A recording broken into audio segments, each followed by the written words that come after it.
नमस्कार। आजको बसाइमा पनि विशेष सपना फलहरू लिएर प्रस्तुत भइसकेको छु। आज ड अक्षरबाट र ढ अक्षरबाट आउने पनि सपनाको जानकारी गराउनेछु। जस्तै तपाईले सपनामा डोली सजाउँदै गरेको देख्नुहुन्छ भने तपाईको मनोकामना, तपाईका इच्छा, आकांक्षाहरू पूरा हुनेछन्। उच्च स्थान तपाईलाई प्राप्त हुनेछ भने विवाह अथवा प्रेममा तपाईलाई सफलता मिल्नेछ र तपाईले अवश्य पनि डोली देख्नुहुन्छ भने धनको लाभ हुनेछ, लोकप्रियतामा वृद्धि हुनेछ भने खुशी अथवा तपाईलाई एउटा खुशी मिल्नेछ, शुभ समाचार तपाईले पाउनु हुनेछ। र सपनामा तपाईले डन्डा, कुनै पनि यस्ता डन्डा अथवा लट्ठी लौरो देख्नुहुन्छ भने यसलाई अलिकति हल्का समस्या मानिएको छ। दुश्मन अथवा कुनै पनि प्रकारका पुलिसहरूबाट या कुनै यस्ता चिजबाट, सरकारको भय, पुलिसको भय या कुनै दुश्मनको भय तपाईलाई रहन सक्छ। सावधान रहनुहोला। कुनै पनि नराम्रो कर्महरूबाट तपाईँ बच्नुहोला। कुनै पनि रिस्क नलिनुहोला। कुनै पनि झगडा वाद विवादबाट तपाईँ टाढा रहनुहोला, नत्र तपाईको कहीँ न कहीँ समस्या र चुनौतीले घेरिन सक्नुहुन्छ, कसैको षड्यन्त्रमा पर्न सक्नुहुन्छ।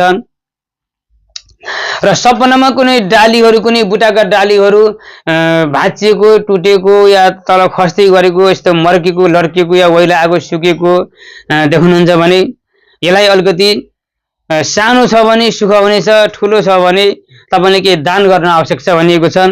र त्यस्तै गरेर सपना तपाईको हातबाट कुनै डन्डी, कुनै लट्ठी अचानक छुट्यो भने, कसैबाट तपाईलाई भरोसा थियो भने, जसलाई तपाईले आफन्त अथवा आत्मीयता तपाईसँग रहेका व्यक्तिहरूबाट तपाईलाई तपाईको दूरी बन्न सक्छ। कसैले अचानक तपाईलाई विश्वासघात गर्न सक्छ।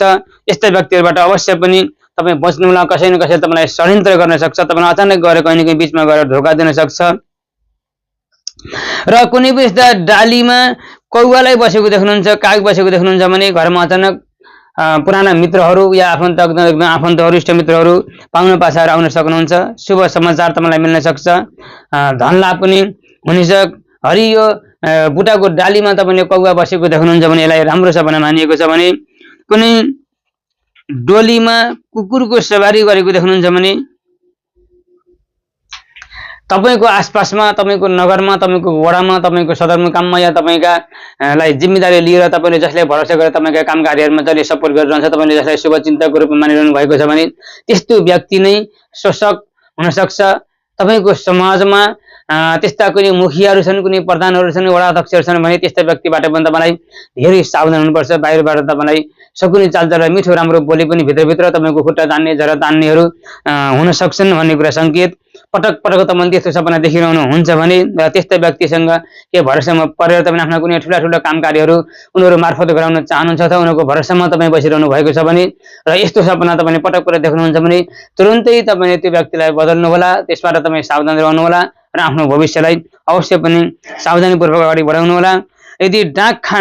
यदि सपनामा तपाईले कुनै पनि डाकखाना हुलाक देख्नुहुन्छ या कसैले पठाएको यस्तो लेटर, चिठी, यस्तो खालको तपाईसँग कुनै पार्सल या कुनै पनि यस्तो पाउनुहुन्छ, लिफाफा पाउनुहुन्छ भने यसलाई शुभ सूचना मानिन्छ।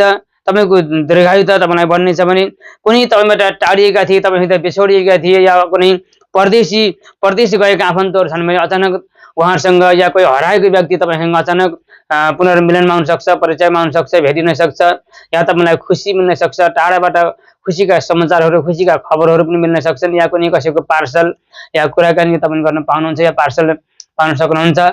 यसलाई अत्यन्तै शुभ सपना मानिएको छ। त अवस्था दर्शकवृन्द, आजको भाषामा यति नै। यस्तै अन्य पनि कुनै न कुनै यस्ता नयाँ नौला अचम्मका सपनाहरू देख्नुभयो, के अर्थ बुझ्नु भएन भने अवश्य पनि तपाईहरूले कमेन्ट मार्फत पनि सोध्न सक्नुहुन्छ। तर कमेन्टमा भन्दा यदि वाट्सएपमा आएर जानकारी दिनुभयो, जिज्ञासा राख्नुभयो भने हामीलाई धेरै सजिलो पनि हुनेछ। र यस च्यानलबाट नित्य निरन्तर रूपमा ज्योतिष, अध्यात्म, साहित्य, वास्तु, हस्तरेखाङ्क, ज्योतिष, सपना, शकुन, तन्त्र, मन्त्र, यन्त्र, कथा, प्रवचन, कर्मकाण्ड, हवन, यज्ञ अनुष्ठानहरू यस्ता विशिष्ट आध्यात्मिक प्रेरणादायी भिडियोहरू हेर्न, देख्न, सुन्न पाइरहनु भएकै छ, पाइरहनु हुने नै छ। आफ्नो अमूल्य सल्लाह, सुझाव र प्रतिक्रियाको साथमा कुनै पनि समस्याहरू छन् भने अवश्य पनि ज्योतिषी अथवा वास्तु सम्बन्धी परामर्श लिन चाहनुहुन्छ भने अवश्य पनि सम्पर्कमा आउन सक्नुहुनेछ। र सम्पर्क नम्बर 2वटा वाट्सएप नम्बर राखिदिएको छु। एउटा नेपालको र इन्डियाको। तपाईलाई जसरी सबै सुविधा लाग्छ त्यसैमा तपाईँ जोडिन सक्नुहुनेछ भने यदि फेसबुक पेज, मेसेन्जर अथवा फेसबुक मार्फत जोडिन चाहनुहुन्छ भने अङ्ग्रेजीमा तारानाथ भण्डारी HL भनेर खोज्नुहोला, तुरन्तै तपाईले भेटाउनुहुनेछ। त्यहाँबाट तपाईले रिक्वेस्ट पनि पठाउन सक्नुहुन्छ, मेरो फेसबुक पेजलाई फलो पनि गर्न सक्नुहुनेछ भन्दै आजको बसाइबाट बिदा माग्न चाहे। बिदा दिनुहोस्। नमस्कार। जय नेपाल, जय पशुपतिनाथ, जय जननी, जय कर्मभूमि।